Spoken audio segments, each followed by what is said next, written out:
Vous voyez à travers les présentations partagées sur Facebook à quel point il y a réellement des participants de toute l'Afrique francophone et de tous les pays francophones, y compris nos amis haïtiens. A tout de suite.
Bonjour et bienvenue à toutes et à tous, c'est le moment tant attendu, cette première phase du réseau scolaire Covid-19 donc s'achève avec 6 semaines intensives d'activité et aujourd'hui vous voyez avec nous, ils sont nombreux au sein de notre salle de remise, de notre salle des cérémonies on va dire. Je vous invite donc, j'invite ceux qui le peuvent à activer leur webcam et à faire un petit coucou donc à ceux et celles qui nous suivent depuis Facebook. Vous avez vu défiler donc les nombreuses salutations, n'oubliez pas de préciser la ville et le pays à partir desquels vous vous connectez. Il y a maintenant 3 écrans complets pour occuper la salle et vous allez voir 367 certificats qui seront décernés aujourd'hui pour les francophones. Je vous demande bien sûr de garder vos micros fermés jusqu'au moment où il vous sera demandé une prise de parole. Ok, alors on va... Voilà, j'entends donc des bruits de fond, ce n'est pas grave, cela arrive. On va prendre ça tranquillement pour le démarrer. Donc, un rappel de l'intérêt et du sens de cet événement. Bien sûr, il s'agit de remettre des certificats pour ceux qui ont travaillé pour maintenir les services de vaccination en développant et en relisant, en aidant leurs collègues et confrères et consoeurs. Mais il s'agit surtout de partager, célébrer l'effort collectif des travailleurs de la santé et en particulier ceux qui sont sur le front de la vaccination où l'enjeu est énorme avec 80 millions d'enfants qui étaient à risque de ne plus être protégés, de ne pas être protégés face aux maladies évitables par la vaccination du fait des conséquences un petit peu inattendues de la pandémie dès ces premiers jours. Donc je rappelle, nous sommes aujourd'hui sur Facebook parce qu'il s'agit de ce qu'on appelle un grand événement. Vous retrouvez donc, et une précision, nous menons de plus en plus d'activités un petit peu informelles qui sont des formes d'apprentissage informel à l'aide de Facebook et de notre page Facebook. Donc n'oubliez pas, si vous souhaitez rester à jour de ces activités, eh bien c'est important donc de liker, le petit pouce levé j'aime et ensuite encore plus important de paramétrer donc vos réglages pour suivre nos activités et être sûr de recevoir les notifications en temps et en heure. Alors un rappel, c'était au mois de février, nous avions organisé donc le premier événement pour présenter les résultats de l'accélérateur d'impact. Et à l'époque, c'était un réseau de 15 000 professionnels de la vaccination et on vous avait dit que c'était en croissance rapide. Eh bien aujourd'hui, le réseau scolaire comprend 25 000 personnes. Et de nouvelles personnes, donc de nouveaux professionnels de la vaccination, rejoignent chaque jour ce réseau. Il y a différentes façons de rejoindre le réseau, mais cela arrive toujours par un courriel sur votre inbox. Donc veillez là-dessus pour ne pas, là aussi, louper le coche pour les prochains événements ou les prochaines opportunités.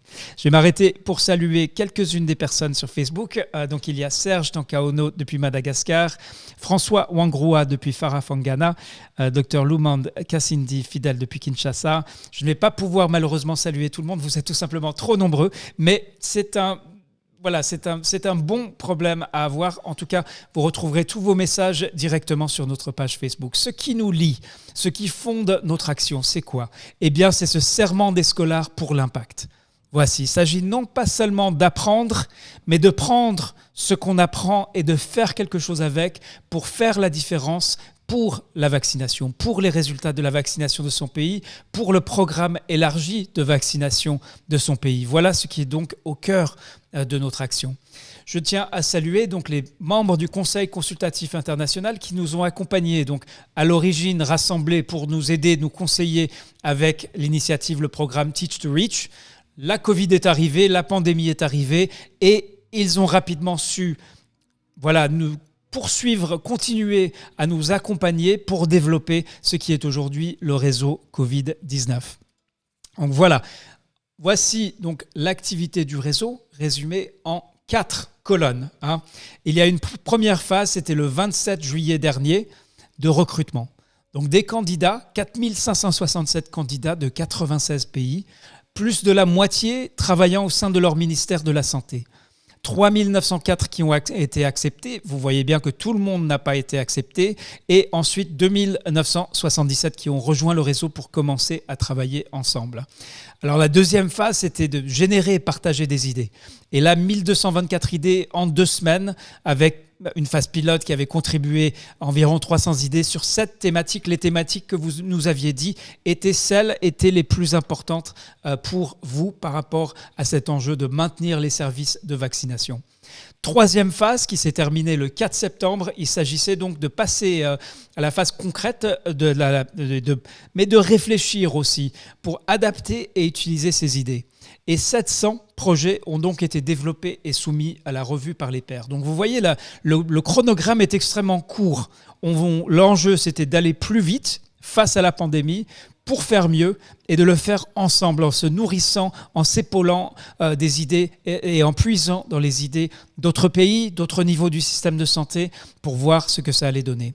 Maintenant, ce n'était que la première phase. Là, actuellement, vous êtes nombreux à avoir démarré la phase qu'on appelle l'accélérateur d'impact, qui vraiment se concentre sur l'action, la mesure et le partage. Donc, on va en reparler, bien sûr. Alors, pour revenir sur ce chiffre, vous étiez donc 3904 participants invités à rejoindre le réseau.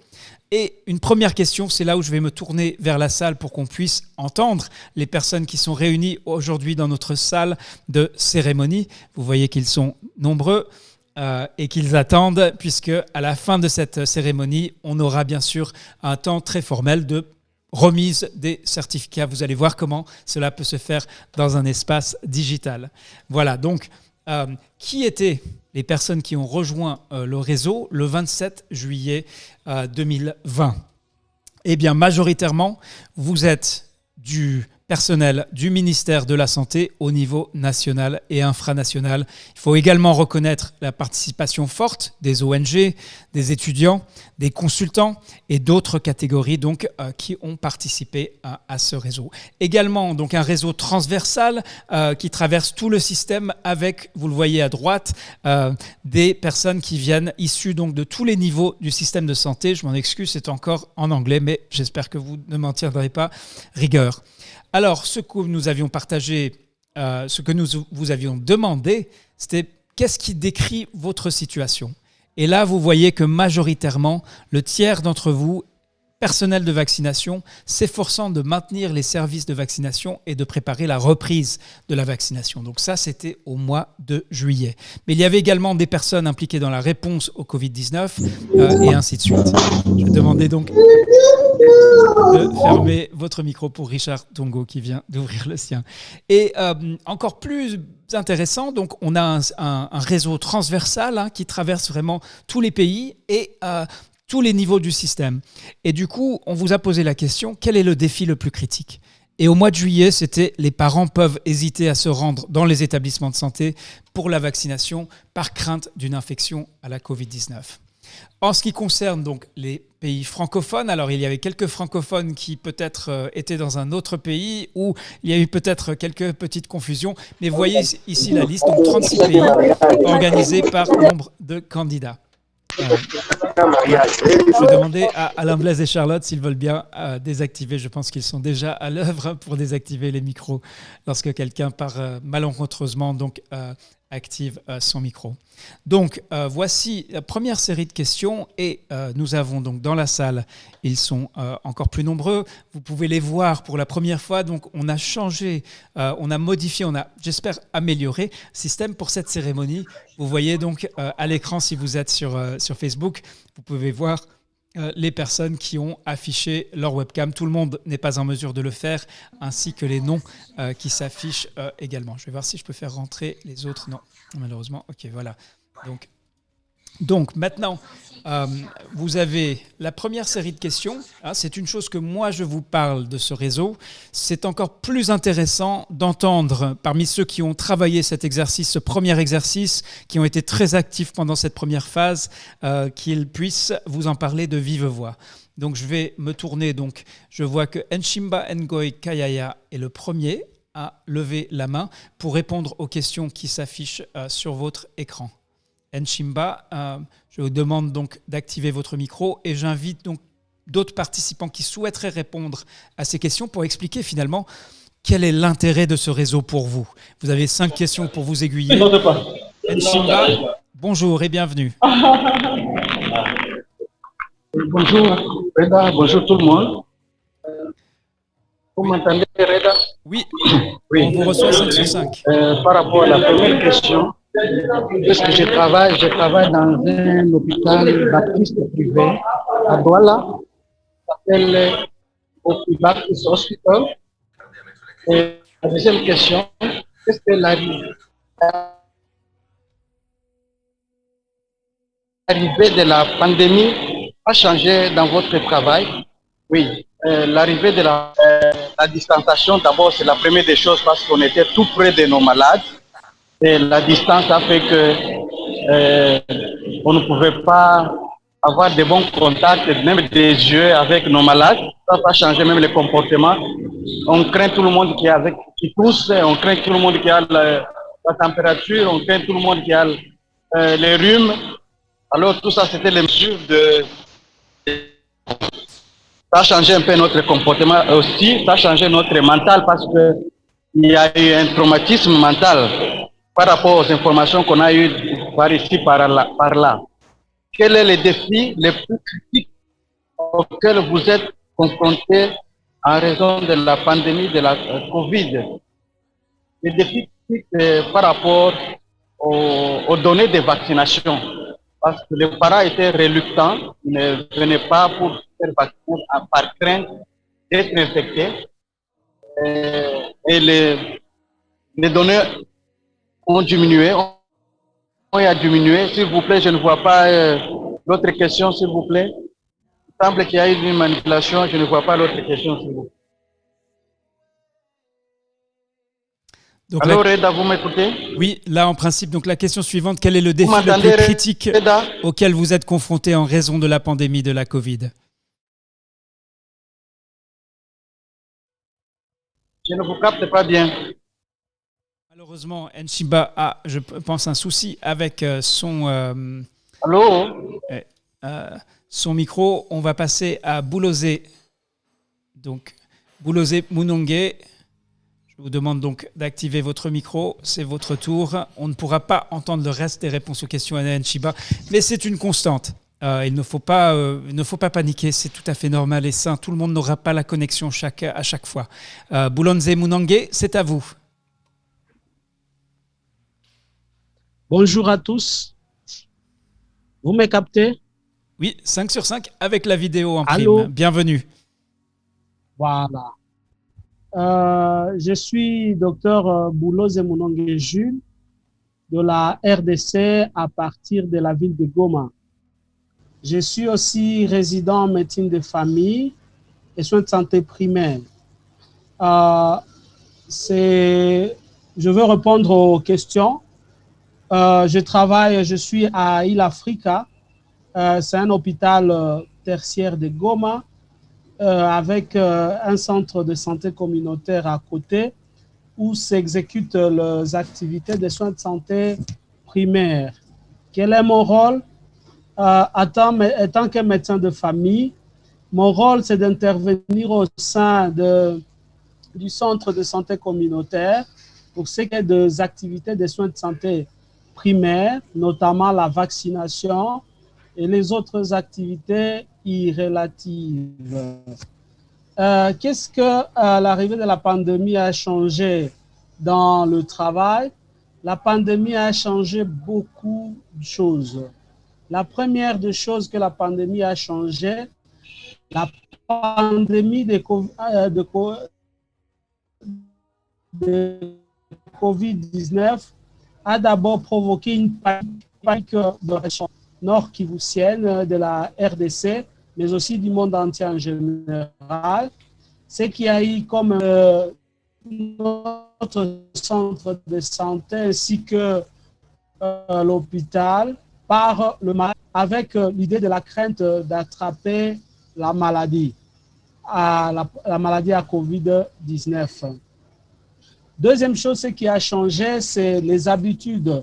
Le peu de malades qui arrivaient, le peu de parents qui amenaient les enfants à la vaccination devraient être soumis à plusieurs préalables, notamment le lavage de mains, le port de masque qui est obligatoire, les mesures de distanciation au moment de séances de vaccination ainsi que toutes les activités. Ce qui frustrait les uns, mais ils ont fini par comprendre, comme je veux l'expliquer dans les questions qui vont suivre. Quel est le défi le plus critique auquel on a été confronté? C'est d'abord la désinformation. Comme je l'ai travaillé dans mon projet final, la désinformation de la population de Goma, de parents de Goma par rapport à la pandémie à COVID-19. En fait, il y a des rumeurs qui circulent quoi la maladie des structures de santé inoculait la maladie. On a ainsi politisé l'information, la COVID-19, ce qui a fait qu'il y a eu baisse de la fréquentation de malades au sein de notre structure. Au-delà de ça, il y a eu beaucoup de mamans qui n'ont pas pu, beaucoup de parents qui n'ont plus pu amener les enfants à la vaccination. Ainsi, ça a créé beaucoup de retard, beaucoup de cas de rattrapage au niveau de la communauté, mais aussi le fait de ne pas fréquenter les structures de santé, ça a créé beaucoup de décès au niveau de la communauté. La population, par crainte de venir à l'hôpital, ils s'enfermaient chez eux avec les enfants qui étaient malades, même les adultes. Ainsi, ça donnait les uns aux tradipraticiens, ce qui a créé beaucoup de décès au niveau communautaire. Et c'est pour cette même raison que nous avons pris ça comme défi au niveau de notre projet et nous avons élaboré les activités, l'objectif général, les objectifs spécifiques, ainsi que des activités relatives pour amener à lutter contre ces désinformations et à ramener le parent, amener les enfants encore à la vaccination afin de ne pas connaître un grand retard. Quatrième question, pourquoi j'ai rejoint le réseau COVID-19? La pandémie à COVID-19, c'est une nouvelle maladie.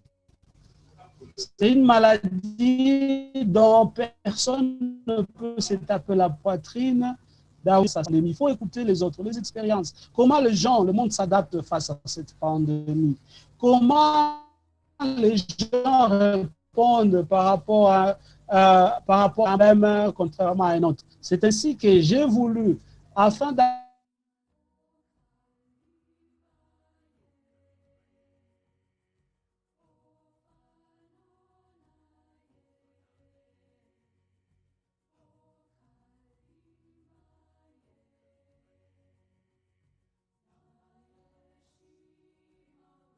Alors, il me semble que nous avons également perdu le docteur Boulosé Mounongué.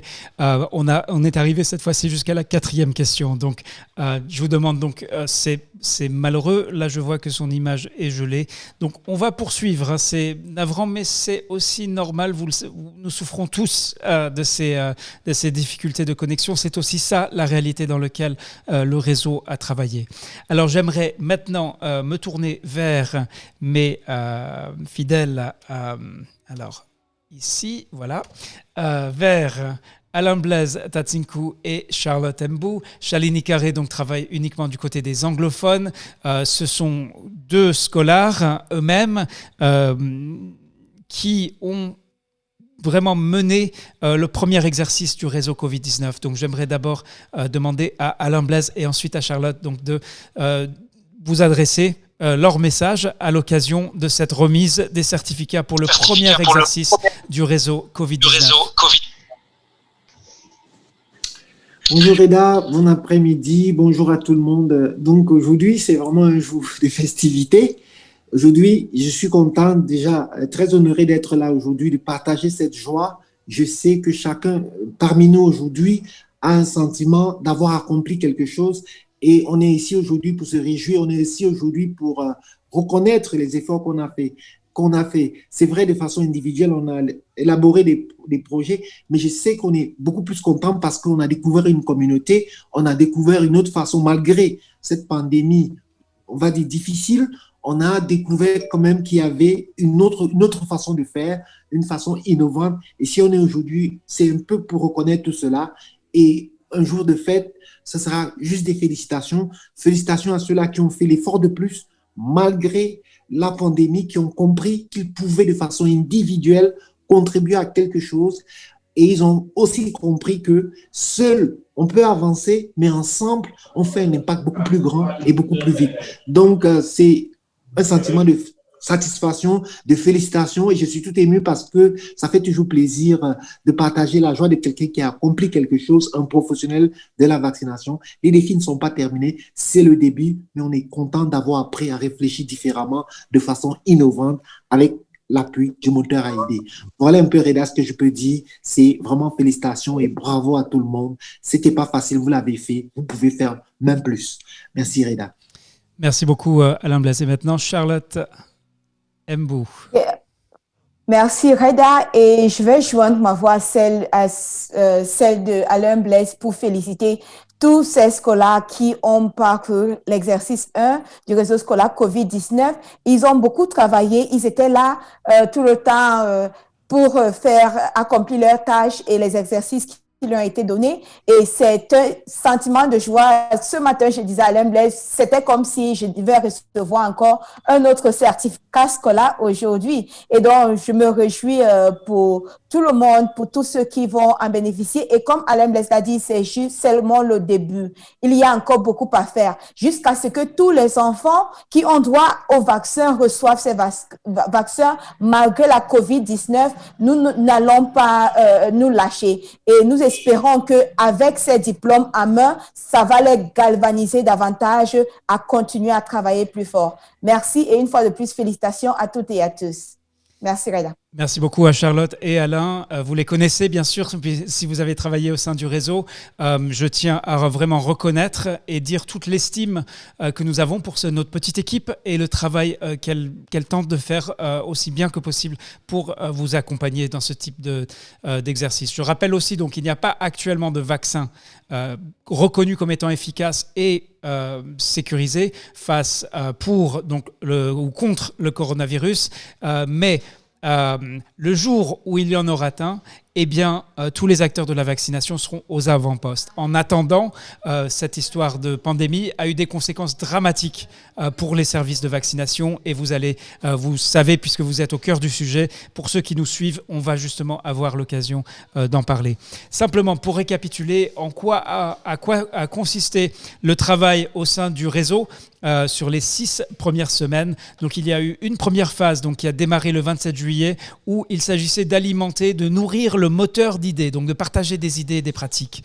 La deuxième phase, c'était donc de prendre ces idées, ces pratiques pour s'en inspirer, pour développer un projet concret. Votre ministère de la Santé vous a demandé de faire des choses par rapport au Covid, par rapport à la vaccination, et donc il s'agissait de vous épauler pour travailler sur le concret des actions et des actions, des étapes qui seraient nécessaires à franchir pour arriver à faire ce que votre employeur ou le ministère vous demande de faire dans le cadre de la riposte à la pandémie. Voilà. Ensuite, il y a des questions donc qui s'imposent sur les résultats. Puisqu'on va remettre des certificats, il est important de préciser à quoi correspondent ces certificats, quelles compétences ont été réellement travaillées. Donc l'enjeu, c'était de dire que les acteurs de la vaccination, quel que soit le niveau du système de santé, face à la pandémie, avaient été obligés de s'adapter et donc de générer des idées. Et la question, avions-nous généré des idées ? Eh bien, en 2 semaines, 1224 idées ont été décrites, détaillées, avec énormément de détails. Pour aller un peu plus dans le détail, je vais m'enlever ici. Vous voyez ici les thématiques. La demande, la sécurité des travailleurs de la santé, le rattrapage, les campagnes, les flambées de maladies évitables par la vaccination, les ressources humaines et la chaîne d'approvisionnement. Voilà toutes les thématiques, les 7 thématiques. C'est vous qui avez décrit ces thématiques comme étant les plus importantes. Eh bien, en 2 semaines, 1224 idées. Je crois que là, il y a déjà une premier tour de félicitations qui est dû à toutes les personnes qui ont contribué au moteur d'idées. Maintenant, je me retourne vers vous. Je vais copier les questions dans le chat. Donc, l'idée, c'est de ponctuer chaque partie de la présentation avec vraiment des réponses où on vous entend. On entend les premiers concernés, les acteurs du réseau. C'est vous qui êtes en mesure de nous dire à quoi vous a servi ce moteur d'idées. Donc, on va prendre le premier. Donc, il s'agit de lever votre main. Je vais vous montrer donc voilà la salle. Donc, vous voyez, ils sont très très nombreux. Donc le premier ou la première qui allumera son micro ou lèvera la main, qu'on puisse vous identifier, eh bien, pourra donc répondre aux questions qui ont été postées dans le chat. Là, je préfère montrer. Vous voyez, toutes les personnes qui sont réunies dans la salle, ils sont très très nombreux pour cette cérémonie de remise des certificats pour le premier exercice du réseau Covid-19. Et donc sur cette question du moteur à idées, si vous avez utilisé le moteur d'idées, eh bien c'est l'occasion de nous en parler. Ne soyez pas timide, je vois beaucoup de webcams allumées, donc allez-y. Donc il y a un petit icône de lever de main, et puis pour donc vous entendre de vive voix. Allez-y. Et pendant ce temps-là, en attendant que les volontaires se présentent, donc je partage quelques-uns des messages sur Facebook. Donc Modestine Togba, Eli Mutombo Ntumba, Abiba Ouedraogo qui dit un bonjour chaleureux à toute l'équipe pédagogique et aux scolaires témérants pour les activités de renforcement de leurs compétences. Kassoum Nikiema qui dit merci à tous pour vos soutiens multiformes. Hortense de la RDC. Donc là, je ne vois toujours pas de main levée. Peut-être que le mécanisme échappe. Je vois quelqu'un qui avait mis un... D'accord, Trésor Kashimba. Alors, Trésor Kashimba. Et donc, vous êtes en mesure, en principe, d'activer vous-même votre micro. Je viens de vous demander de le faire. Trésor Kashimba. Voilà. Ok, allez-y, on va attendre. C'est important d'entendre donc de vive voix. Et c'est un plaisir d'être avec vous également, Mackenley Pierre-Louis. Il y a également André Wedi et Mongo qui... voilà, bien sûr. Voilà, donc il y a peut-être un problème technique qui vous empêche. Voilà, donc je vois Deo Gracias Usima. Deo Gracias, c'est à vous. Oui, merci. Est-ce que vous me captez? 5 sur 5. Merci beaucoup. Je m'appelle Deogracias Rossi. Je suis à Bunia. Je suis un médecin de santé publique et je travaille dans un centre de recherche comme le coordonnateur des études cliniques dans un centre de recherche qu'on appelle Centre de recherche en maladies tropicales. J'ai été très intéressé par les réseaux scolaires et j'ai participé finalement dans toutes les étapes Et effectivement, j'ai émis une idée dans le moteur à idées et puis j'ai développé finalement un plan d'action. Alors,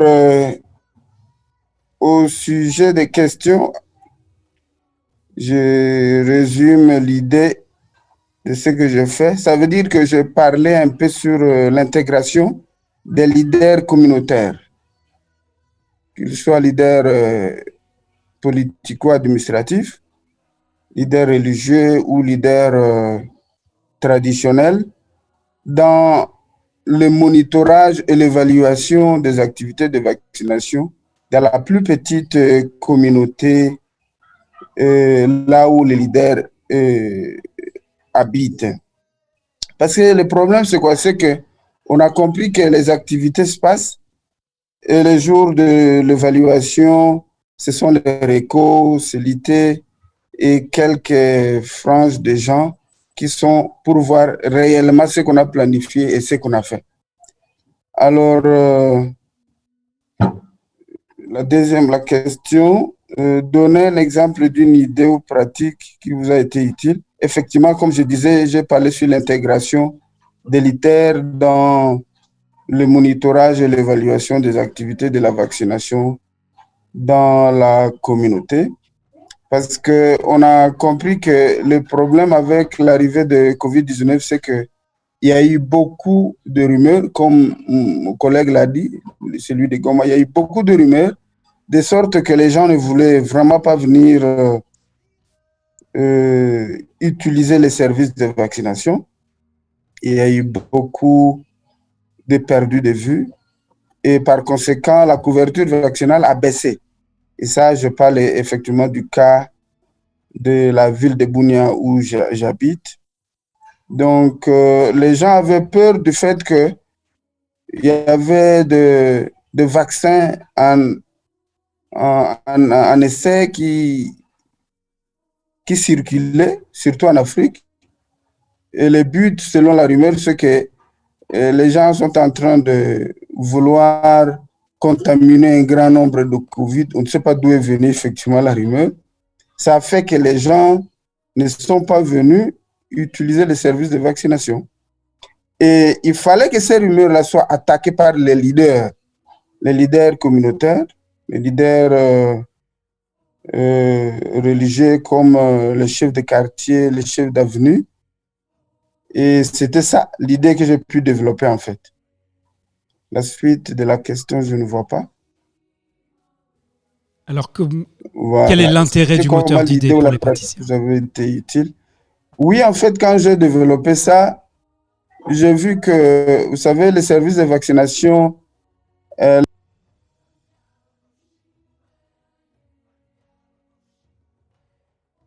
plutôt développer une approche beaucoup plus spécifique. Au lieu de la base communautaire, je voulais le dire sous directive communautaire. Sous directive communautaire pour dire que la micro-planification doit être faite par la communauté et la communauté elle-même pourra avoir le nombre de cibles qu'il faut avoir et à la fin de compte, combien ont été atteints et combien n'ont pas pu être atteints et pourquoi. Et pour le mois prochain, planifier qu'est-ce qu'on doit faire pour que les perdus de vie soient rattrapés. Et c'était très intéressant. J'ai travaillé avec ma petite communauté. C'était intéressant. Maintenant, nous attendons justement la mise en œuvre de ce petit plan d'action que nous avons pu mettre par écrit. Merci beaucoup. La suite de la question. Oui. Merci beaucoup, Bulose Munonge. Vous avez déjà répondu à la 4e question qui portait sur l'intérêt du moteur d'idées pour les praticiens de la vaccination. Donc, on va poursuivre. La question, il y avait 2 questions suivantes auxquelles nous nous étions interrogés. Est-ce que ces idées qui ont été générées à l'intérieur du moteur d'idées, est-ce qu'elles ont circulé entre les niveaux du système et entre les pays? L'idée, c'était une espèce de pollination, donc de répandre les idées, de partager bien sûr les bonnes idées. Il y a des rumeurs, des fausses informations qui circulent aisément. Et l'enjeu, c'était de poser la question, est-ce que les bonnes idées, les bonnes pratiques de ceux qui sont sur le terrain, qui ont dû s'adapter au Covid, à la pandémie, pour continuer à vacciner, pour continuer à atteindre les enfants, eh bien, est-ce que les idées ont circulé? Et donc, c'est là où les plans d'action sont intervenus. Nous avons donc développé en 4 semaines, vous avez développé 700 plans d'action. Chaque plan d'action porte sur un aspect ou un autre du maintien des services de vaccination pendant la pandémie. Alors sur ces 700, 362, donc on va dire la majorité, ont été développés par des francophones. Et c'est ceux-ci que nous allons honorer aujourd'hui lors de la remise des certificats. C'est le but de cette cérémonie qui, bien sûr, contribue à l'hommage qui doit être rendu à l'ensemble des praticiens de la vaccination. Donc là, de nouveau, des questions pour vous avant de vous présenter les résultats et pour répondre aux 2 questions qui étaient affichées sur l'écran précédent. Donc de nouveau, je me tourne vers vous et on verra, donc vous voyez qu'ils sont nombreux dans la salle. Les commentaires sur Facebook encore plus nombreux. Donc à vous de lever la main ou simplement d'activer votre micro si vous souhaitez donc répondre aux questions qui s'affichent. Donc à propos de l'intérêt de l'exercice 1. Et de nouveau, nous nous adressons à des gens qui sur Facebook nous suivent, à des partenaires pays et internationaux qui ne savent pas ce que vous avez fait. Donc à vous de leur dire de vive voix et de première main quel était votre défi, quel était l'objectif. Qu'est-ce que vous a apporté la revue par les pairs et concrètement, qu'allez-vous faire maintenant? Alors, je vois Séni Evelyne Abba qui a activé son micro. Séni Evelyne, c'est à vous. Je suis Dr Abba Séni Evelyne. Je travaille au ministère de la Santé de mon pays. Je suis la responsable chargée de la gestion des risques professionnels en santé. Je voudrais que vous m'affichiez les questions. Je ne peux pas. Donc, quel est votre défi pour l'exercice 1? Quel est l'objectif? Que vous a apporté la revue par les pairs? L'idée que j'ai exploitée, c'est la sécurité du personnel pendant les sessions de vaccination. Et puisque je suis spécialiste en hygiène hospitalière déjà, mon problème, c'est la sécurité du personnel pendant la... C'était d'essayer de monter un projet au respect des précautions standards et des précautions complémentaires. Le respect des mesures barrières, la protection individuelle. Donc, ça a trouvé déjà que j'étais avec l'OMS qui avait organisé une série de formations sur la prise en charge de la COVID-19 et la prévention.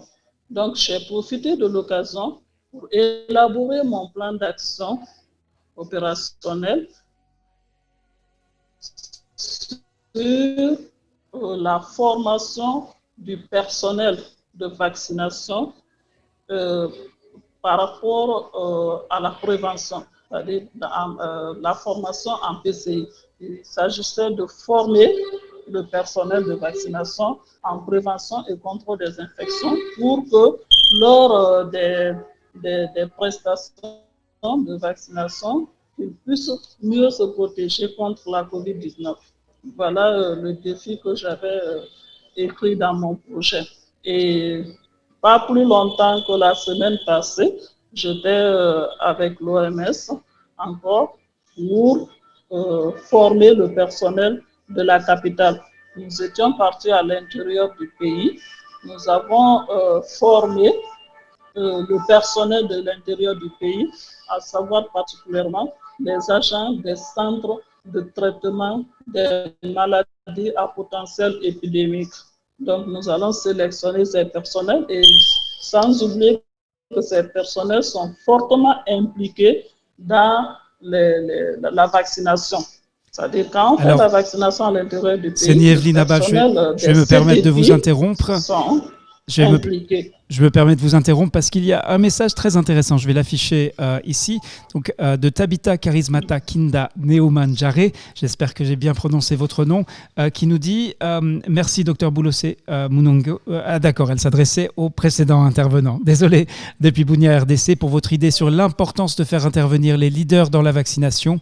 Je trouve que c'est une idée très capitale tenant compte de nos communautés qui vivent ensemble. Donc, c'est le Dr Kinda de Kinshasa et Belmondo Ofodé, infirmier en service à la direction départementale de la santé de la Liborie au Bénin, qui se présente. Voilà, Séni Evelyne Abba, mes excuses de vous avoir interrompu, c'est à vous. Ok, affichez-moi les questionnaires s'il vous plaît. Là, en principe, elles sont à l'écran. Pourquoi je ne les vois pas? Alors la dernière question, c'était... Que vous a apporté la revue par les pairs et qu'allez-vous faire? Et quel est l'objectif que vous avez fixé pour l'exercice que vous a apporté la revue par les pairs? La revue par les pairs a été vraiment importante pour moi parce que le projet, quand j'ai élaboré le projet, après la revue des pairs, j'ai trouvé que je n'avais pas parlé du contexte et de la justification. Alors tout de suite, j'ai corrigé cela. Vraiment, ça m'a permis de compléter ce que je n'avais pas élaboré dans le projet. Et dernière question, donc concrètement, qu'allez-vous faire maintenant avec votre projet développé au sein de cet exercice? Moi, j'ai déjà un atout parce que je suis déjà avec l'OMS, je suis formatrice nationale et ils m'ont pris. On est allé à l'intérieur du pays, on a formé le personnel de l'intérieur du pays. Maintenant, la semaine prochaine, nous devons commencer à former le personnel de la capitale. Donc, je profite de l'occasion pour continuer à toucher tout le personnel qui doit être formé. C'est-à-dire, après le groupe de l'OMS, je vais continuer à former. Pourquoi pas dans les centres de santé, dans les CMC. Très bien, merci beaucoup Séni Evelyne Abba pour ce témoignage sur votre participation au réseau. Je veux souligner de nombreux commentaires, alors trop nombreux pour les afficher tous, pour les partager tous, mais... je vois celui donc de Joseph Kabongo. C'est vrai que les leaders ont participé à la sensibilisation, mais quels étaient les moyens de communication utilisés? Parce que la population, surtout en RDC, se sert beaucoup de réseaux sociaux pour répandre les rumeurs. Voilà, donc un commentaire. Donc après, Modestine Togba, qui commente aussi cette utilisation donc, des leaders communautaires par rapport au cas de rumeurs. Voilà donc les commentaires jusqu'ici, n'hésitez pas, on les lit tous sur Facebook. Et maintenant, rappelez-vous donc la question, l'enjeu c'est est-ce que les idées ont circulé entre les niveaux du système et les pays? Et donc, pour répondre à cette question, c'est vraiment donc notre équipe a cartographié vraiment tous les échanges d'idées qui ont eu lieu. Donc chaque fois qu'un scolar a cité dans son projet une idée venue d'ailleurs ou venue de son propre pays, eh bien cela crée un fil entre les deux pays. Et vous voyez qu'il y a un maillage assez dense avec 700 projets et plus de 3900 praticiens. Deuxième niveau d'analyse, il est ici, c'est... on peut maintenant, aujourd'hui, avec une base de données qu'on va partager avec les personnes qui seront certifiées pour l'exercice 1, vous voyez ici, à gauche, il y a un pays, mais on peut le faire pour tous les pays. Le Ghana, dont les personnels qui ont participé au réseau eh bien, ont eu des idées, ont déposé des idées au sein du moteur à idées. Et vous voyez ensuite à droite les pays. Alors là, il s'agit de pays anglophones, mais on aurait pu très bien utiliser un exemple francophone. Vous voyez les pays dont les scolaires, dans leur projet, ont cité des idées issues des scolaires du Ghana. Donc vous voyez qu'en fait, il y a plus de Nigériens qui ont cité des idées du Ghana que de Ghanéens eux-mêmes, que l'Inde aussi, à l'autre bout du monde, cite des idées issues du Ghana.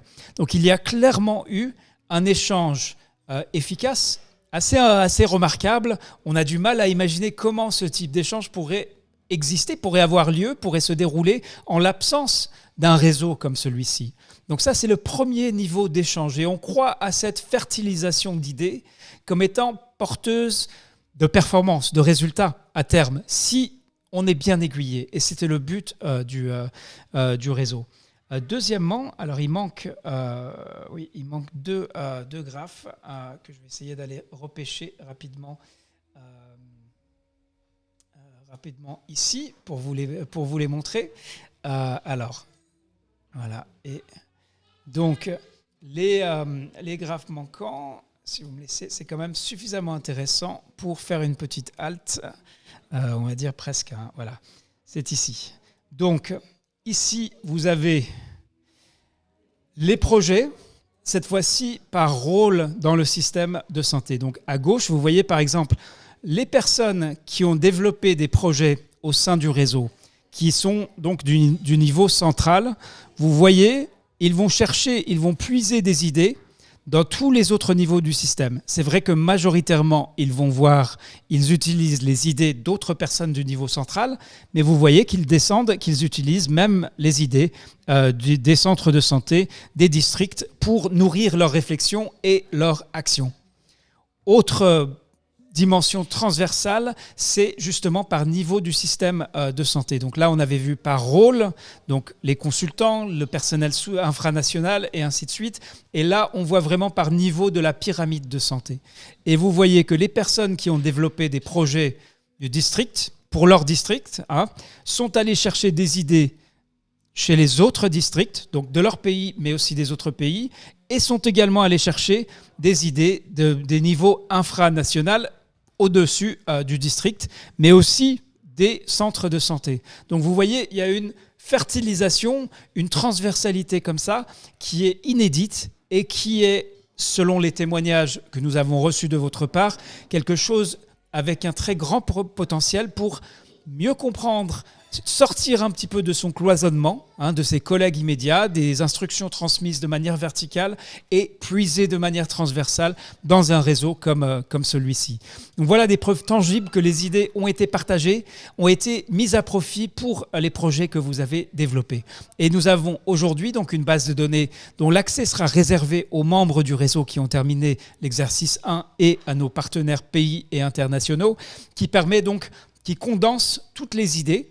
Il est possible de chercher, par exemple, une idée par pays. Si je veux voir toutes les idées issues du Mali, du niveau district, et qui concernent donc le défi des campagnes de vaccination, je peux simplement les sélectionner dans la base de données et ils apparaissent. Et ensuite, je peux aller chercher les idées. C'est encore plus simple que ce que vous avez pu utiliser sur le moteur d'idées. Deuxièmement, les projets eux-mêmes, donc les 700 projets, sont eux aussi aujourd'hui dans une base de données. Donc si je veux chercher, par exemple, tout ce qu'il y a sur la rougeole au niveau district, par exemple, eh bien, je suis en mesure de le faire et après, je peux télécharger le projet ou les projets qui correspondent à ma recherche et les relire et les utiliser pour nourrir ma réflexion et mon action. Donc, nous avons petit à petit travaillé beaucoup sur les membres actifs du réseau. La priorité, c'est effectivement aux gens qui sont la force vive de ce réseau, qui l'animent, qui le font vivre et qui donnent l'effort, sans compter dans certains cas. Mais nous avons aussi ouvert des fenêtres vers les autres personnes, le reste du monde, au-delà du réseau, avec notamment donc le bulletin, ce qu'on a appelé le bulletin Idées en direct, qui est animé par Charlotte Mbou et moi-même. Et puis, c'est toute l'activité que vous retrouvez sur Facebook. Et c'est cette porte ouverte vers l'extérieur qui a amené en moins de 2 mois 10 000 professionnels de la vaccination supplémentaires à rejoindre notre plateforme, donc à participer, à être présents, à répondre aux appels, à répondre aux invitations et ainsi de suite. Donc c'est une croissance remarquable et s'il s'agissait de démontrer l'existence d'un besoin, d'une demande pour ce type de réseau, je pense que c'est aujourd'hui chose faite après donc les premières 6 ou 8 semaines.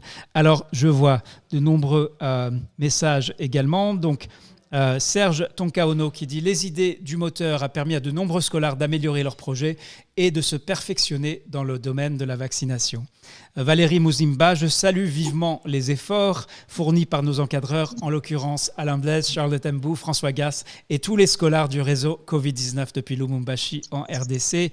Bonfils Cherouga nous dit « Nous sommes en train de suivre avec attention les interventions des uns et des autres et félicitations encore pour l'équipe scolaire. Dans ce contexte de Covid-19, avec les défis soulevés, je pense qu'une étude des perceptions des gens, une étude qualitative avant toute campagne de vaccination a sa place. » Vous voyez comme les idées, une fois qu'elles sont en mouvement, ne s'arrêtent pas. Marie-Claudine Joseph, donc depuis Haïti, Kassafan Kamara depuis Guinée-Conakry et Arnel Ndian, épidémiologiste OMS au Cameroun. Alors, la dernière question est la plus importante. Vous le savez, quand vous travaillez dans la vaccination, cette question de l'impact, quelle différence? Est-ce que le but ultime étant d'arriver à influer positivement sur la couverture vaccinale? Donc, je récapitule dans ces étapes que nous avons franchies dans les 8 premières semaines d'action. Vous voyez la 4e colonne, c'est l'accélérateur d'impact. Et c'est là où on va prendre les idées, les projets. Et pendant 4 semaines, ceux qui ont complété l'exercice 1 et qui relèvent le défi de rejoindre l'accélérateur d'impact vont travailler, vont rapporter et mesurer leurs progrès, vont fixer un objectif très très spécifique et y aller. Et c'est ainsi qu'on pourra rapporter non seulement le nombre d'idées, non seulement le nombre de projets ou leur qualité, mais bel et bien qu'est-ce que les participants à ce réseau ont été en mesure de faire concrètement avec ce qu'ils ont pu tirer du réseau ainsi que ce qu'ils ont pu y contribuer. Quelques petits chiffres pour illustrer un petit peu, on va dire plus le taux de satisfaction que de réelles données en rapport avec l'impact. C'est quand même 94% d'entre vous déclarent que participer vous a aidé à mieux maintenir les services de vaccination. C'était le but du réseau. 99% souhaitent poursuivre l'action du réseau. 89% ont développé des projets pertinents pour leur travail. 82% des défis ont travaillé sur des défis qui sont clairement prioritaires pour le PEV. Et le réseau, ce n'est pas seulement notre petite équipe en relation avec vous.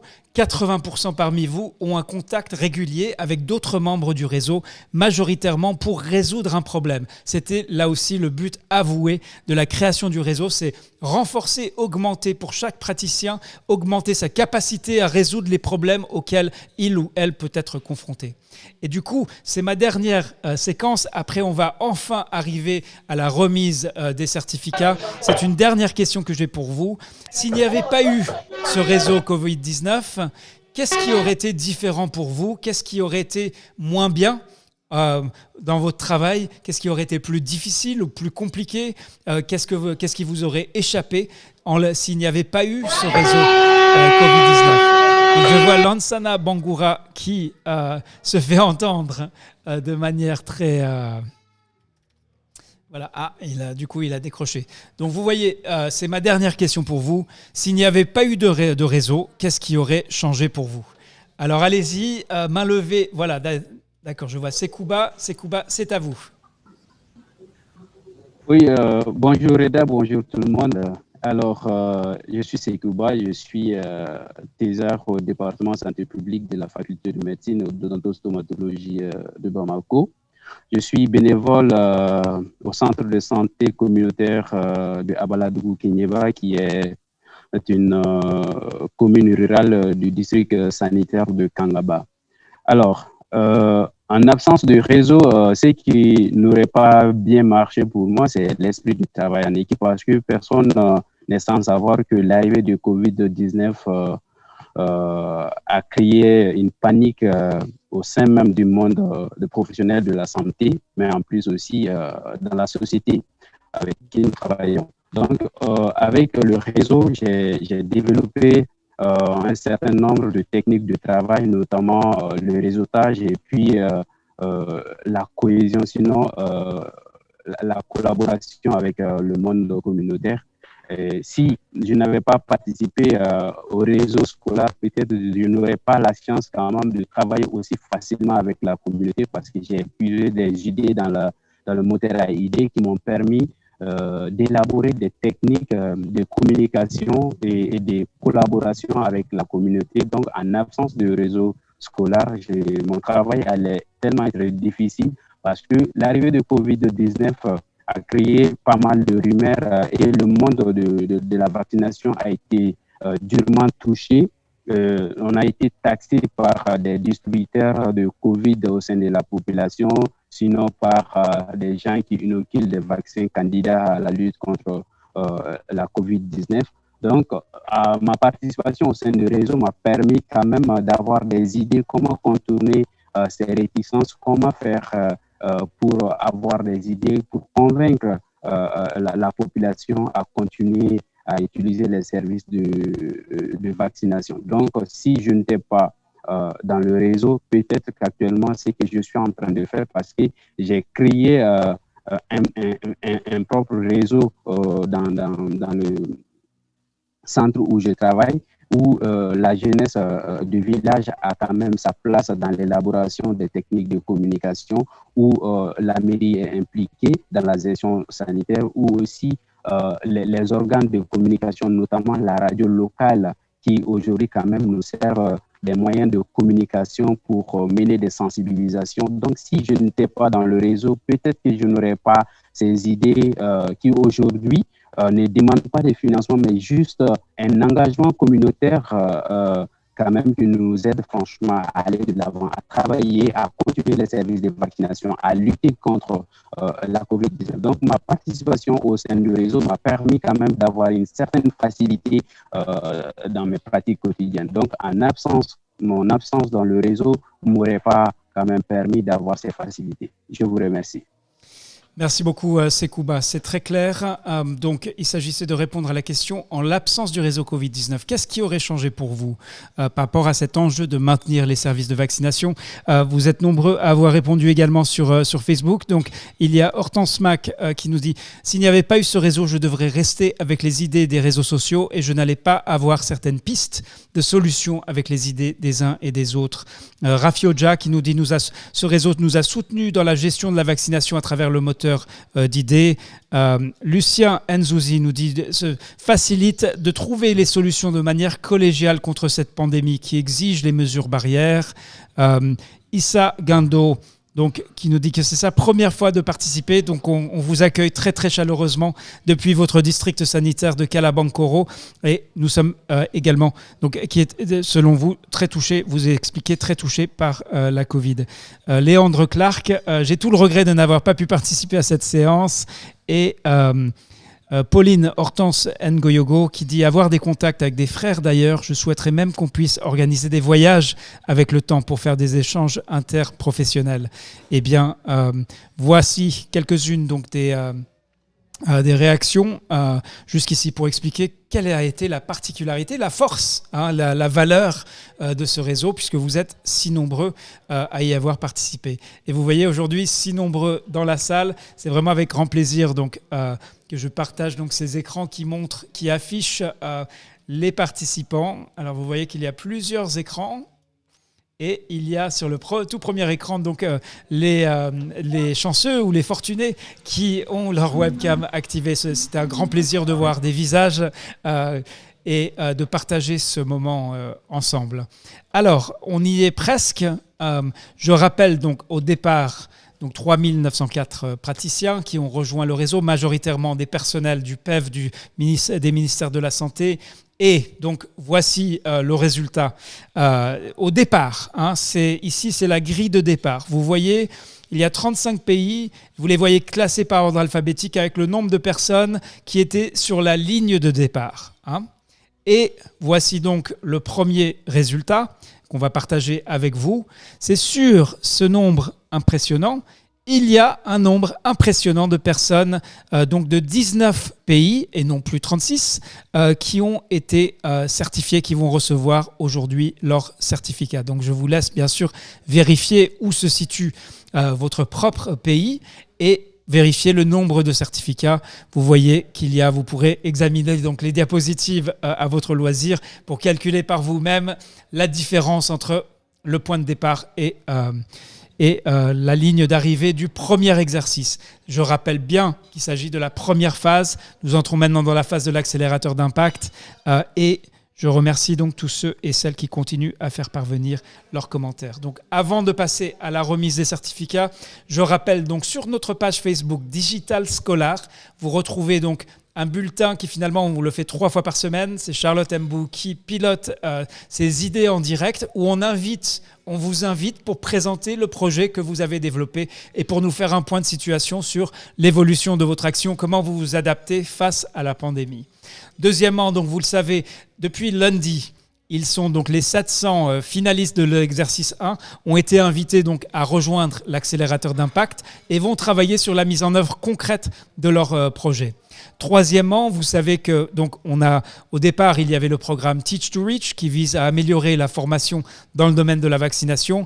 Et vous voyez donc que maintenant, il y a donc, en fait, c'est du 6 au 8 octobre, la certification de niveau 2, donc qui est ouverte uniquement aux personnes qui ont qui ont réussi la certification niveau 1. Il y aura également, par contre, une conférence pilote et une conférence annuelle, donc le 12 octobre et ensuite pendant 3 jours du 8 au 10 décembre. Et ces événements-là seront ouverts à tous et toutes. Et bien sûr, les membres du réseau Covid-19 y auront une place d'honneur pour présenter et partager leurs travaux et leurs avancées. Enfin, c'est loin d'être terminé puisqu'on sait que cette pandémie, cela va être un marathon. Et le prochain exercice démarrera le 2 novembre et là, on s'attaquera à cette question de la réticence à la vaccination. Voilà. Donc, je m'arrête ici et on va maintenant passer à la partie au moment solennel. Alors, par ordre alphabétique, on va commencer donc par le Bénin et c'est là où je vais faire appel donc à mes fidèles compères, le docteur Alain Blaise Tatsinkou et Charlotte Mbou. Est-ce que vous êtes prêts? On peut y aller. Oui, Reda, nous sommes prêts. Ok. Alors, commençons donc par les scolaires du Bénin qui reçoivent donc à qui nous décernons aujourd'hui le certificat pour reconnaître le travail réalisé à l'occasion du premier exercice du réseau scolaire Covid-19. Donc Charlotte, Alain et ensuite Charlotte. Donc, ce certificat est attribué à Ademola Hervé Onésime Adelakou. Alain Blaise. Ezin Antoine Marie-Léonce Awanivo. Donna Claude Aounou. Minton Eudes Edith Genontin Kochofa.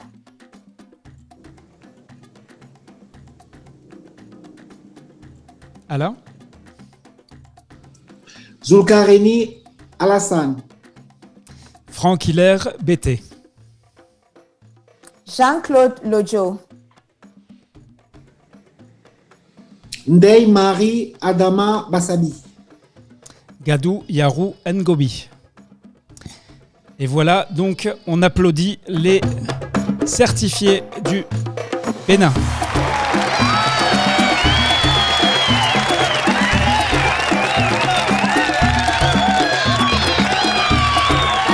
Et là, c'est le Burkina Faso. Et maintenant, oui, c'est ça Charlotte, c'est le Burkina Faso. Alors, les certificats, donc pour le Burkina Faso. Charlotte. Oué Paquet, Oué Ougogne. Eugène Bakouang. René Bationo. Pascal Batoro. Leta Charles Bonkian. Lamoudidia Kombari. Madi Konombo. Alain. Sie Boniface Nda. Damité Habib Koulibaly. Ibrahim Djiri. Éloi Silga. Sie Valentin Ia. Tibila Pascal Kabore. Bodare Kambou. Nicolas Kiendre Beogo. Kyogu Bago. Sibiri Kwalaga. Souale Ki. Soumaïla Ki. Drissa Lengan. W. Sophie Nana. Kasum Nikiema. Norbert Ramde, Ilyasa Ouedraogo, Ali Ouedraogo. Aruna Ouedraogo, Somanegre Ouedraogo, Xavier Xavier. Ouedraogo, Umaru, Ouseni Dera, Joseph Sanou. Sanson Frédéric Lanta, Saïdou Savadogo, François Sawadogo. Amado Sawadogo, Nobila Sawadogo, Sambo Sayaoga. Siaka Kini, Salifou Sidibé, Anata Sore. Tingu Gronoma Sawadogo, Wende Manegde Sawadogo, Sungalo Yao. Lady Gustave Yeun, Maurice Zangré, Samuel Zantea. Moumouni Zongo. et voilà pour le Burkina Faso.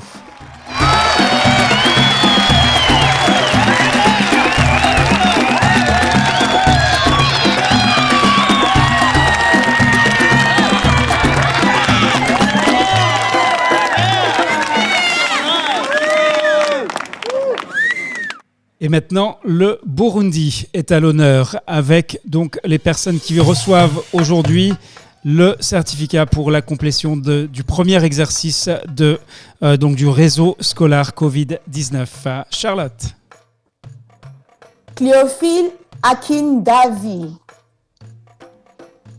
Apollinaire Ndaïsaba, Joséphine Boiry Koukikié, Fermine Zozaba. Christian Gaungu, Dieudonné Abonimana, Leonidas Misago. Jean-Claude Ndiku Massabo, Jean-Claude Nti Rampeba. Et voilà pour le Burundi.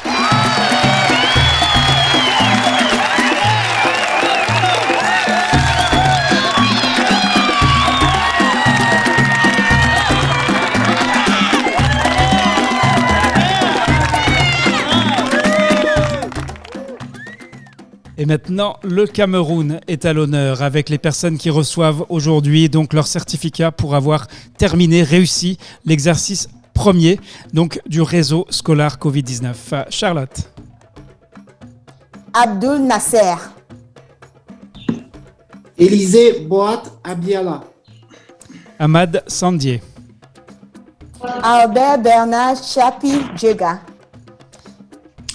Amadou Roufaou Bouba Ndjida, Marie-Thérèse Charlène Ambassa, Benjamin Herman Aoyenini Mekna. Aïssatou Aïe, Raïssa Marie-Josée Bakmano, Henriette Diane Biloa Foué, épouse Elongue Enongene. Michel Christine Gepi Tiwoda, Elvis Briand Josse Sekep, Dorette Mash. Dieudonné Enane Otou, Élise Ndale Moussinga épouse Macon, Jeanne-Marie Chantal Ayang. Gaston Wamba, Gavli Dongoa, Guy Aurélien Tankui Foileng. Idriss Habib, Jeanne Mao,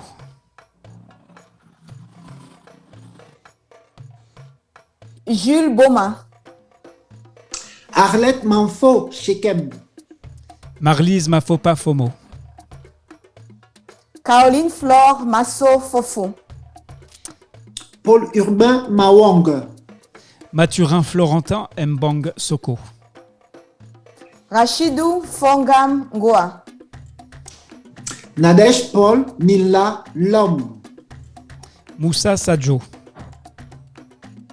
Costel Gaël Nayang.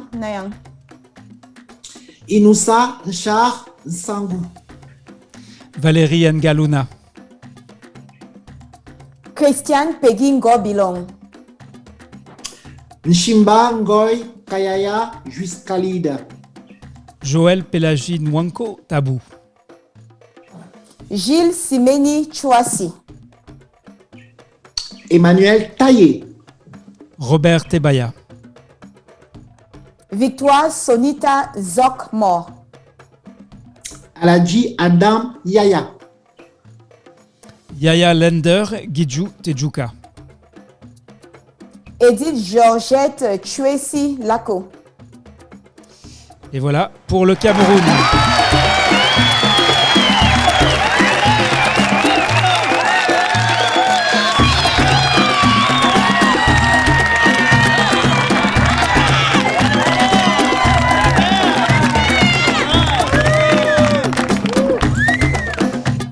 Et maintenant, la Côte d'Ivoire à l'honneur avec les personnes qui reçoivent aujourd'hui donc leur certificat pour avoir terminé l'exercice 1 du réseau scolaire Covid-19. Charlotte. Martine Abo épouse Aoussou. Kofi Ador. Amankon Prus Remanadou. Oscar Josias Aniro. Josias Aniero. Allez-y Alain. Tiemele Daniel Aka. Annick Bali. Ngoram Bernard Bella. Edwige Botianrou Sika Bobo. Sanansi Sissé. Olivier Dia. Kadidia Fofana. Faé Angèle Gébo. Kadeweya Rosine Dou. Joanie Kuala. Kofi Nicolas Oka. Yao Frédéric Conan. Kwame Georges Conan. Sungalo Konebawa. Jean-Marc Bertrand Koranji. Yakabi Alphonse Kwaku. Nguessan Kouassi. Kazimi Kouloui. Mlaoro Ange Aristide Koulibaly. Mamadou Moussa. Mariam Diazon Né Bane. Nguessan Jacques Ngoran. Dali Raphaël Calette. Cess Michel Sopi. Soaleo Soumaoro. Tima Diabaté. Lansana Traoré. Kofi Yassine Paul Kwapou. Aya Philomène Yao. Nissan H.A. Yao. Et voilà pour la Côte d'Ivoire.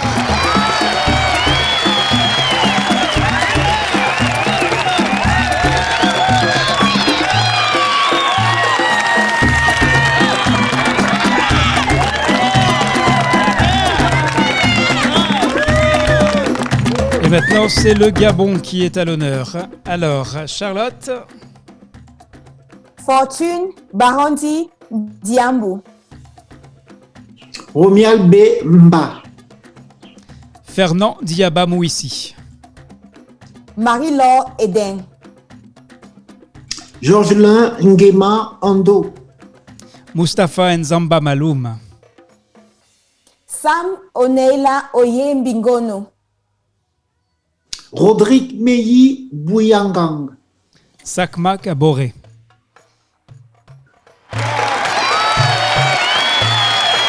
Et voilà donc pour le Gabon. On applaudit les scolaires du Gabon qui ont réussi donc cet exercice Covid-19.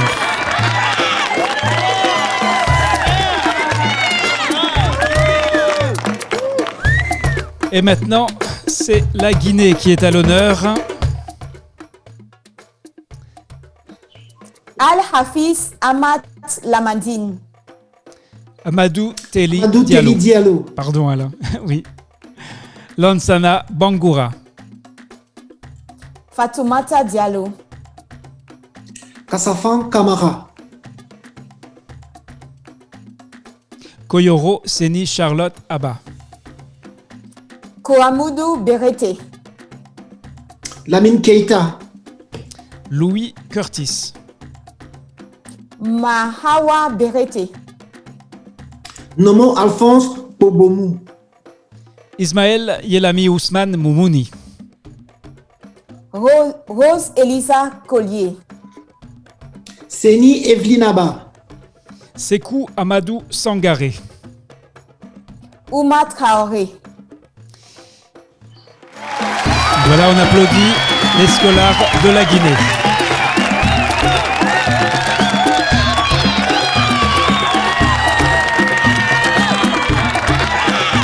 Et maintenant, c'est Haïti qui est à l'honneur avec donc les certificats pour reconnaissance de travail accompli par les scolaires de ce pays.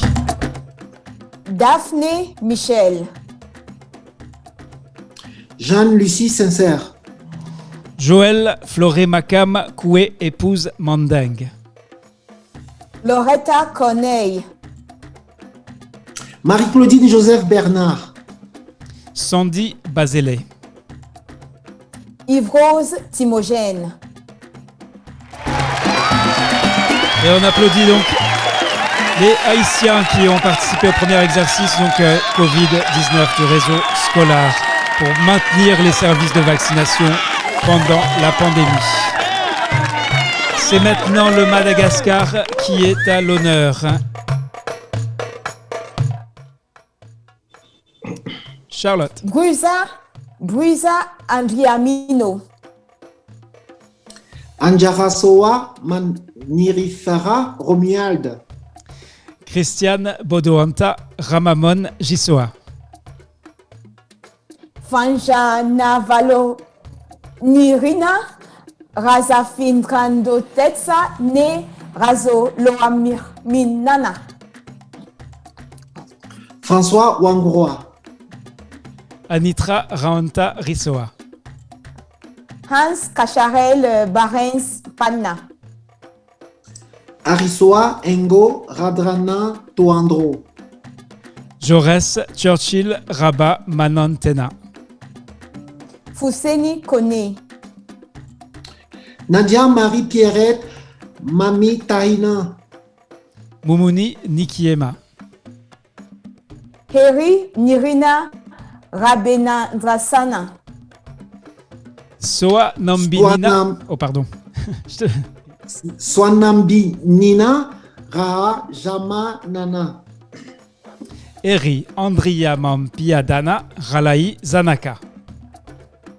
François Randria.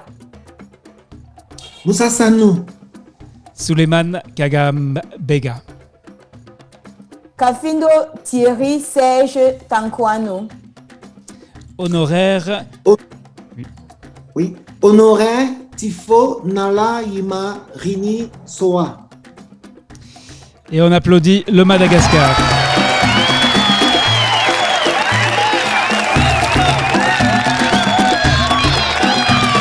C'est l'heure du Mali maintenant. Félicitations donc à tous les pays dont nous avons déjà entendu et tous les professionnels de la vaccination qui ont travaillé donc dans ce premier exercice du réseau scolaire Covid-19 pour maintenir les services de vaccination. Maintenant, pour le Mali, Charlotte.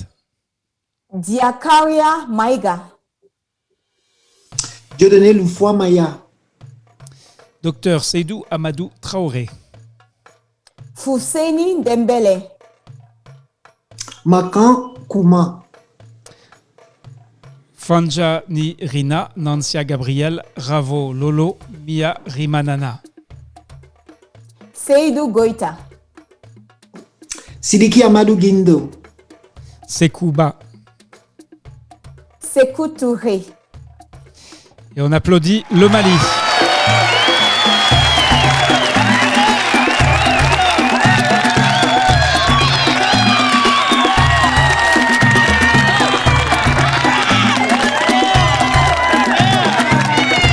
Maintenant, c'est l'heure de la Mauritanie à l'honneur pour cette remise de certificat pour l'exercice 1 du réseau scolaire Covid-19.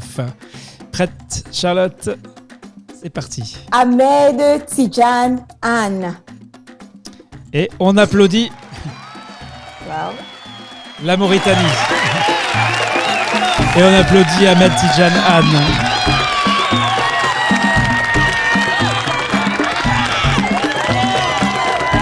Et maintenant, le Niger. Aboubakar Abdou Batouré.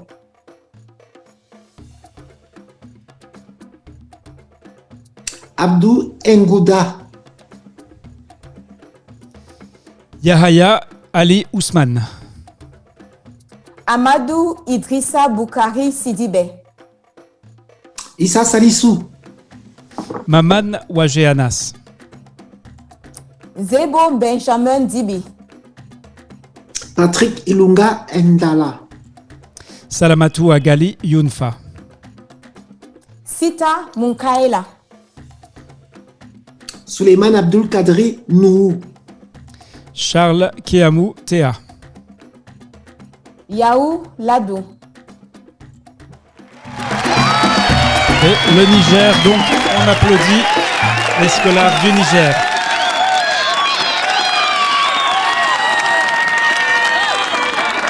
Maintenant, c'est la République centrafricaine avec 9 scolaires qui reçoivent aujourd'hui leur certificat. Gaëtan Robert Adouaka.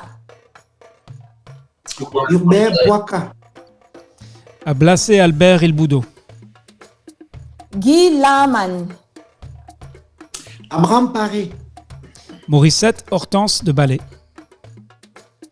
Marianne Gita Baktongo. Geyes Wende Oscar Ouedraogo. Salfo Ouedraogo.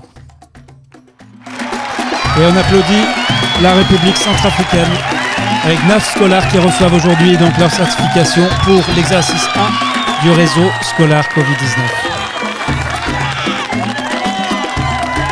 Ensuite, préparez-vous pour la République démocratique du Congo qui est maintenant à l'honneur avec 99 certifiés qui reçoivent aujourd'hui donc leur certificat pour l'exercice premier. Allons-y. Aimé Umba Fouati. André Ngoa Moukeba. André Wedi et Mongo. Jean-Claude Désiré Assi. Audrey Moulongo Mwema. Ayantade Joshua. Jean-Marc Barouani Yembo. Karinkan Berete. Betumi Luzibu Gisèle Lise. Brigitte Freda Mbouzé Maholo. Boulozé Mounongue. Léopold Pichou Boulouya Kaswi. Christelle Zaina. Debon Banza Wimbi.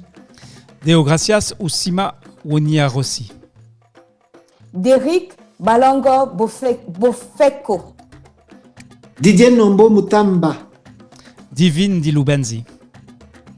Eli Mutombo. Emmanuel Kambilo Kanyama. Fabrice Ngoi Nsaka Lumpu. Sylvie Fassine. Faustin Sompo. Fidel Chibanda. Frank Monga Wangoy Mukimbi. Gaston Galal Moulum. Gentil Moulamba. Guillaume Goué Mwamba.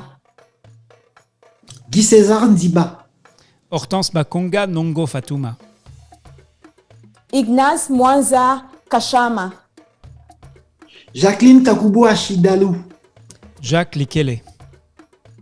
James Munguiko. Jean-Linus Kaloubia.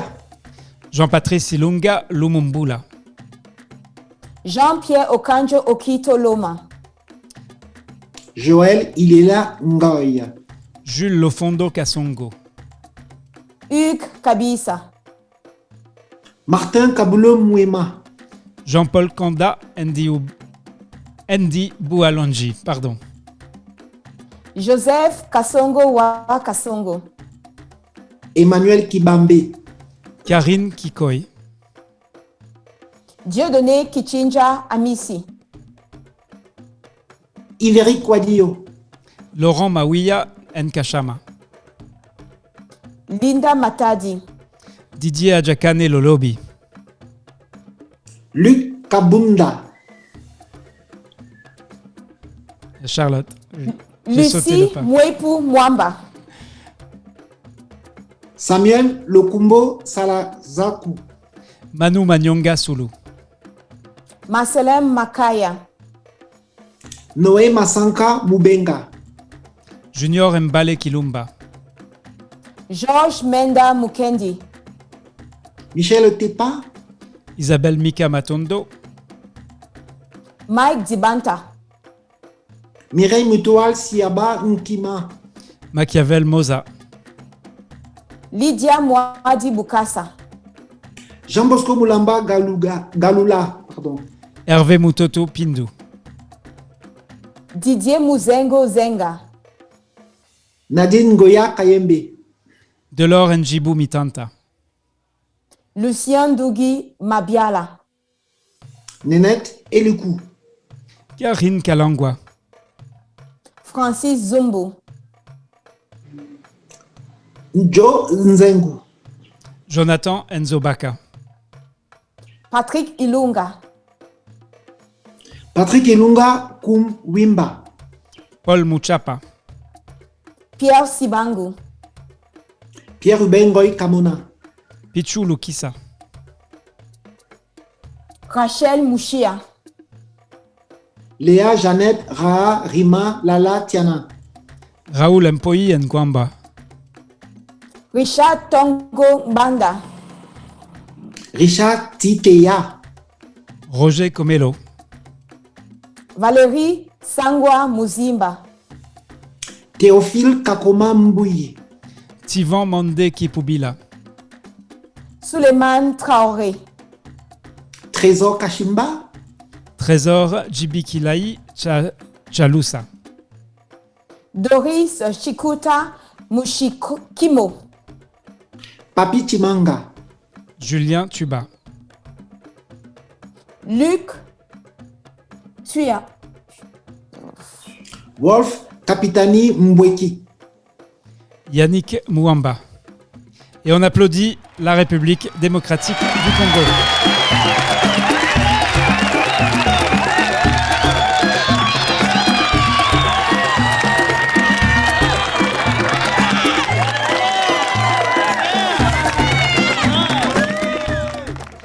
On poursuit donc avec la République du Congo, le Congo-Brazzaville. Domanfoule Dar. Eric Lugunda Niembo, Jugel Ganongo Olengoba. Messa Godrej Kayanguma. Alexis. Mourou Moyoka, Et on applaudit le Congo-Brazzaville.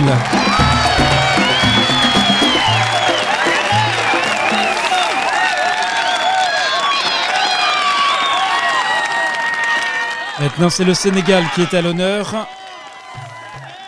Ces personnes, donc les personnes suivantes, ils sont 11, reçoivent aujourd'hui un certificat pour la première partie du réseau Covid-19. Amadou Bouya Ndao. Aïssata Dealo, Ali Diop, Nima Dabo. Fodé Damfaka, Eladji Amadou Gueye, Jacques Diama Ndour. Landing Sanya, Mame Sokna Wasnam Faye, Rokaya Faye. Youssoufa Sissé, et on applaudit le Sénégal.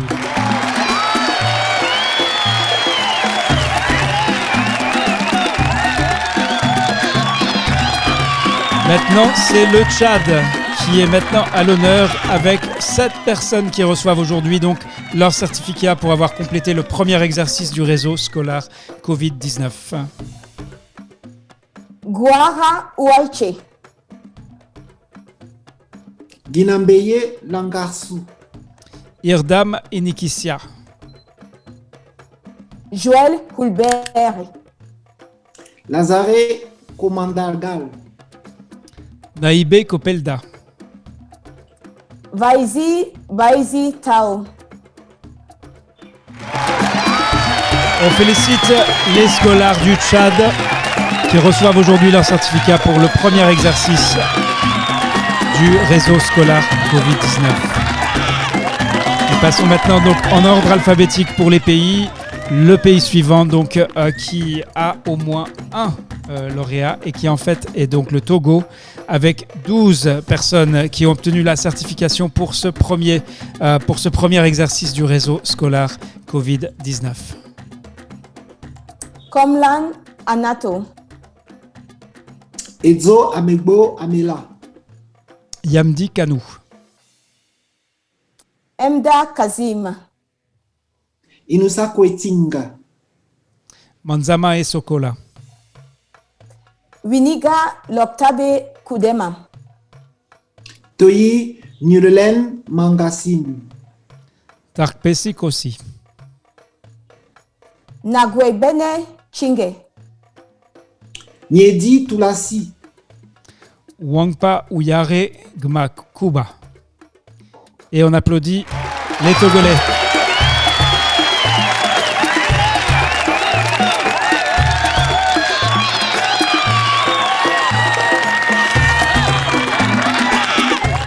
Et donc, c'est last but not least, comme disent les anglophones, il y a donc la Tunisie qui sera donc le dernier pays sur notre liste aujourd'hui avec une personne qui a obtenu le certificat pour ce pays-là, donc pour le premier exercice du réseau scolaire Covid-19.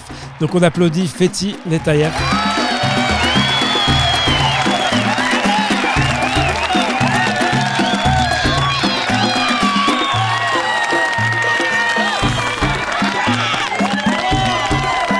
Voilà donc, j'ai encore quelques informations précieuses et importantes à vous donner car elles concernent la suite des activités du réseau Covid-19. Vous voyez, ils sont très très nombreux dans la salle. J'aimerais d'abord, puisqu'ils sont nombreux également à avoir activé leur webcam, si on peut entendre, si vous pouvez tous activer vos micros et qu'on puisse entendre de vive voix un tour d'applaudissements. Avec beaucoup de bruit, bien sûr. Bonjour, docteur Reda. Bonjour, docteur. Bonjour à tout le monde. Bonjour à tout le monde. Ils sont très très nombreux dans la salle, ainsi que sur Facebook.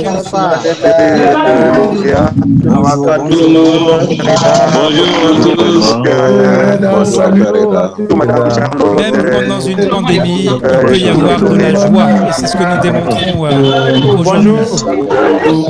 Et bonjour et félicitations à tout le monde. Fabrice, je te vois. Fabrice, tu vois, salut.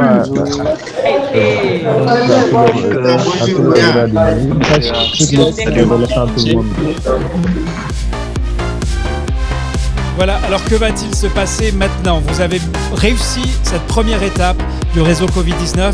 Donc, vous êtes nombreux à vous être engagés donc, dans la rampe de lancement de l'accélérateur d'impact, dans lequel vous allez prendre vos projets et sur 4 semaines, vous allez partager des actions concrètes que vous menez pour aller de l'avant avec ces projets, pour maintenir les services de la vaccination pendant la pandémie. Donc voilà la principale prochaine étape. Qu'est-ce que c'est cet accélérateur? Eh bien, la question elle est simple. Vous avez élaboré un plan d'action. Vous venez de recevoir donc votre certificat qui reconnaît le travail et l'effort nécessaires pour réaliser celui-ci, le travail de réflexion, le travail d'analyse, le travail simplement pour trouver la place, le temps pour y aller. Et maintenant, la question suivante, c'est est-ce que vous avez envie d'agir? Est-ce que vous êtes prêt à aller de l'avant? Si la réponse est oui, eh bien l'accélérateur d'impact, la rampe de lancement s'adresse à vous. Il ne s'agit pas d'un cours, il s'agit de très concrètement aller de l'avant avec 4 piliers. Le premier pilier, c'est s'engager. S'engager pour aller avec ce projet jusqu'au moment où vous allez faire la différence face à la pandémie pour que tous les enfants qui ont besoin de vaccins soient vaccinés, soient protégés des maladies évitables par la vaccination.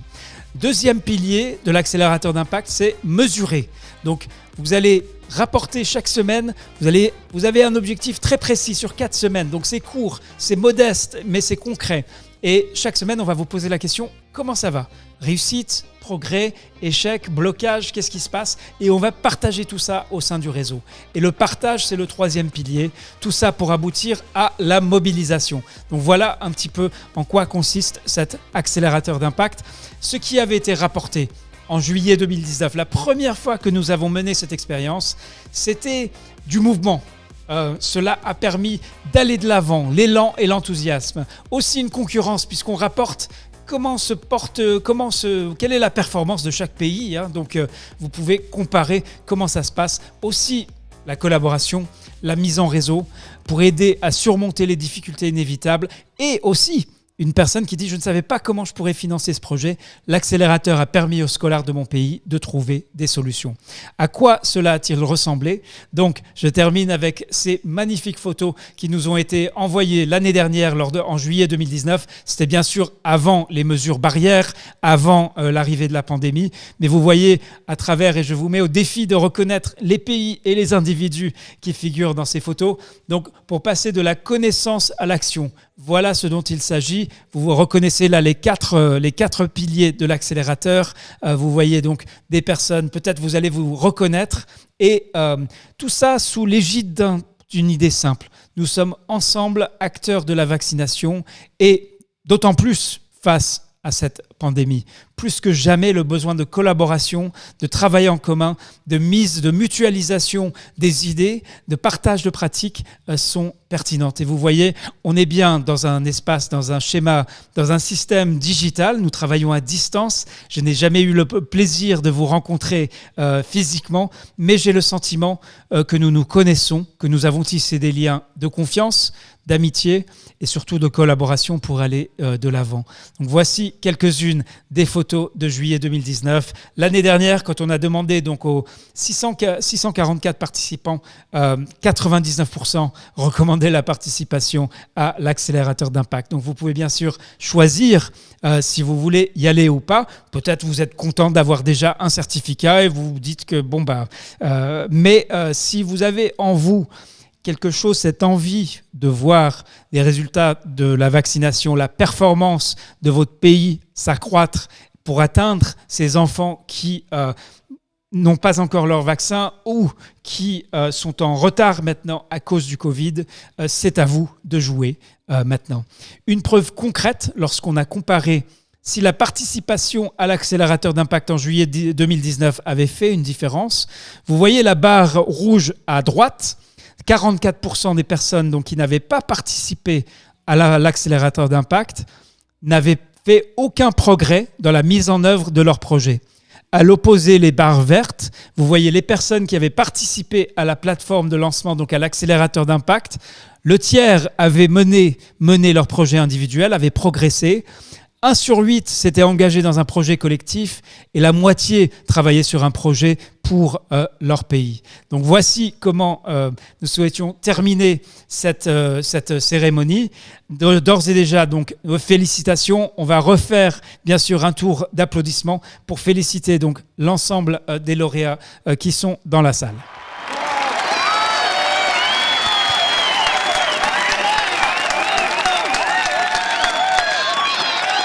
Je vais donc faire défiler les écrans. Voilà, puisque vous êtes répartis sur plusieurs écrans. Je remercie tous ceux sur Facebook qui envoient également leurs félicitations. Et c'est ainsi que se termine cette cérémonie. Je vous remercie donc très chaleureusement d'avoir participé donc aujourd'hui. Et c'est loin d'être terminé, puisqu'on se retrouve pour l'accélérateur d'impact dès lundi. Et à partir de là, pour vous donner une idée un petit peu de l'ambiance, si vous étiez là lundi, vous avez déjà vu ces images, mais c'est avec plaisir que je les partage avec vous. Voilà un petit peu la métaphore qu'on a trouvée pour illustrer le concept de l'accélérateur d'impact. C'est parti. 10, 9, ignition sequence start. 6, 5, 4, 3, 2, 1, 0. All engine running.